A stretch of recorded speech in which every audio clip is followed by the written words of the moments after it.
Today we'll talk about Elasticsearch. My name is Ronak Vyas and this video is a collaboration with Programming Knowledge.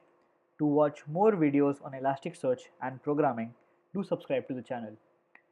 In the previous video, we had installed Elasticsearch and Kibana on a Mac, and we also talked about the procedure to actually run Elasticsearch and Kibana on Windows or a Mac. In this video, we'll talk about the REST APIs which are provided by Elasticsearch. There are 4, and also get into how searching works in Elasticsearch. So we'll see the basics of searching as well. Now, just to have a recap of what we had done in the previous video, I'll run Elasticsearch again from my terminal and then also show how to actually add some data or index some data into our Elasticsearch index. So let's get started. First, we run Elasticsearch. So you go inside the folder and then go inside the binary folder again and use /Elasticsearch to run it. Now I could skip this part where I wait for Elasticsearch to actually get the server running, but if there are any errors that come up, I'd like to solve those errors real time just to make sure that you also don't get the same errors, and if you do, you know how to solve them. So let's just wait and hope that Elasticsearch server runs properly.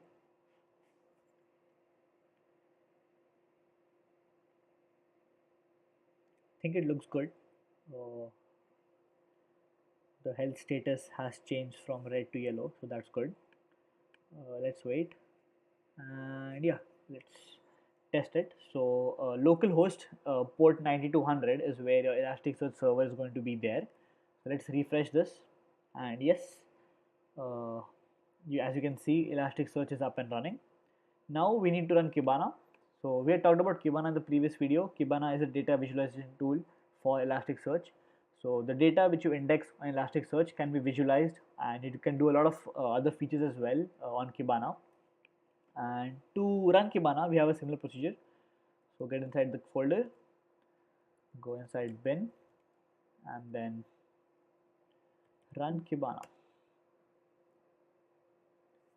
I think Kibana is a bit faster than Elasticsearch when it comes to setting up the server. I think because Elasticsearch has to load everything which we had indexed back, so it has some data in it. It also has to manage that data, but since Kibana is just an abstraction or a visualization tool for Elasticsearch, it takes a bit less time. So as you can see, it has begun, and as you can see, the status has been changed from yellow to green, so we are ready. And yeah, before we go, as you can see, the server is running at localhost port 5601. So we check that port now. Just refresh this, and yes, so Kibana is also up and running. Now we had talked about this little hack in the previous video where instead of copying every command as a curl and running it on a command prompt or terminal, we can use something called as the developer tools in Kibana and use that to actually run our code or add some data to Elasticsearch. It is a very good way to actually see the output in real time as it happens, and also debug your code when you actually add something to Elasticsearch. So yeah, let's get started. So in the previous video we were here, so we were trying to index some documents to Elasticsearch. So let's do that again. So we had used put. So put is an API, index API. We'll talk about APIs in a bit. We had used that to actually add something or add some data to Elasticsearch. Let's use post. So put and post can be used in either or situation, but we'll not get into the depths of what is the difference because we can use both to add something or index something in Elasticsearch. So let's do that. Let's copy it as curl and just paste it here. It's that easy. Now let's make it as the 6th document and let the name be, I don't know, Elasticsearch. That's the best I could think of. Wow. And yes, awesome. So we use post here, put here. Now let's use post and make it 7 and let the name be Elasticsearch again. And as you can see, it was created primary term 7 sequence 6, so it starts from 0 to 6. Awesome. Now we know how to index some documents. Let's actually talk about the different kinds of REST APIs which Elasticsearch provides. So there are four major REST APIs which are provided by Elasticsearch. The most important is the index API, or how you actually add something to Elasticsearch. So it helps to add or update the JSON document in an index when a request is made to that respective index with specific mapping. So mapping is another property in Elasticsearch, or another concept which we'll talk about in the next video. Mapping is very important to know how to structure your data and to add some conditions or add some boundaries to your data. For example, if I only want an integer where there is an age parameter, I can use mapping to do that. So we'll talk about mapping in the next video, but for now we'll talk about the REST APIs and we'll get into the basics of searching. So we have the index API, which can be used to add some JSON document into Elasticsearch.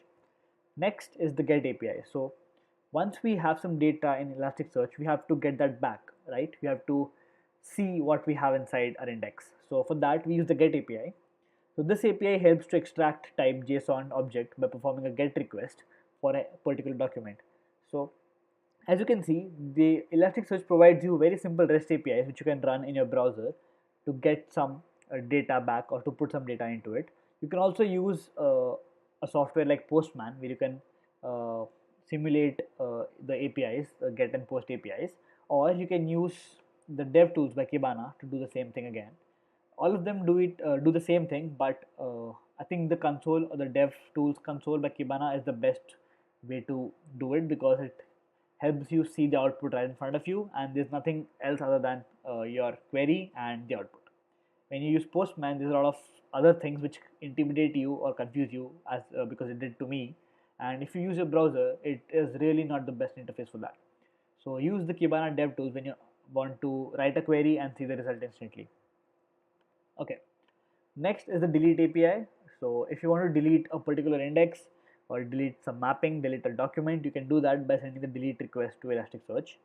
And lastly is update. So if you want to update some documents which you have previously indexed into Elasticsearch, you can do that using the update API. Now today we'll talk about the first two APIs. We'll talk about index and get. So we just saw how index API works to add something or to update a JSON document, and let's use the get API to actually get some results back, and also use the get API to know how search works. So basically in Elasticsearch, you want to search something, so that means you want to see the results of that search, right? So if I want to search for Elasticsearch or search for programming knowledge, I'll see or I'll get some results back, right? So that is why we use the get API to perform searching in Elasticsearch. So let's see that in action. Let me just close this. So let's actually just replace post with get and remove this, and let's see if we can get the 7 document again. So yes, so we get the 7 document. Let's see if there's a 6. Yes. Is there a 2? Yes, there is. Awesome. So that is how we get the documents back. And now let's see how search works. So again, to learn anything about Elasticsearch, the documentation is the place to go. They have an amazing documentation and they teach everything from scratch. So as you can see, we can use the get API to search for something, and I will not use this example because we don't have a bank index right now. We have a customer index with name. So let's see something which goes good with name, or to search with names. So yeah, this looks good. We have a get bank search, and it matches the address for bank.